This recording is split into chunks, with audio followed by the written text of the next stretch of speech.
na ang talagang present sa mga pagbasa ho natin ngayon. Ang kamay, no? The hand. And the hand was not really just a means for David to defeat Goliath. We've heard the story of the battle between, or the face of and the defeat of Goliath with David.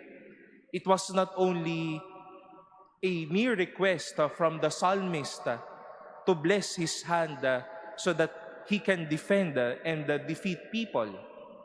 It was not only a hand asking for a healing, but definitely this hand was given empowerment, given healing, and given blessing by the Lord. It was blessed, it was empowered so that David can defeat Goliath, so that the hand can function well in times of war.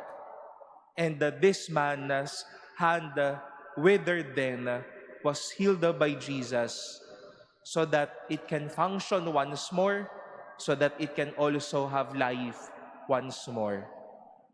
Jesus empowered every hand. God has empowered every hand to fight, to defend, and also to give life. At alam po natin na sa araw-araw na kilos ho natin, ang kamay ho natin ay may magandang o may madaming mga gamit. We lift through our hands. We even talk through our hands. We give through our hands. We work through our hands. And definitely, we pray through our hands. Because we believe, my dear friends, that ever since God would not only bless these hands, but every part of our body, so that we can also fight like David, so that we can also defend in this life like the psalmist, so that every part of our bodies will also give life.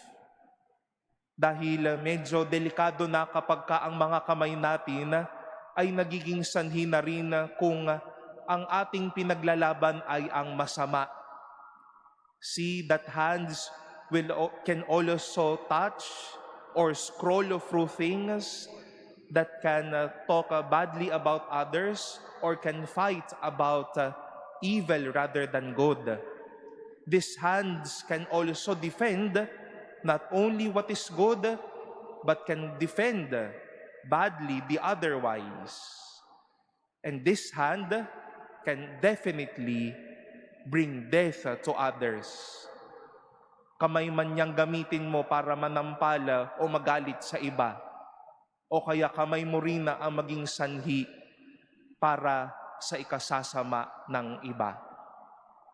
But we are reminded, my dear friends, that God has blessed not only our hands, but our very being to defend, to fight for, and even to give life. And let that hand, let this life entrusted to us, embrace such mission every day.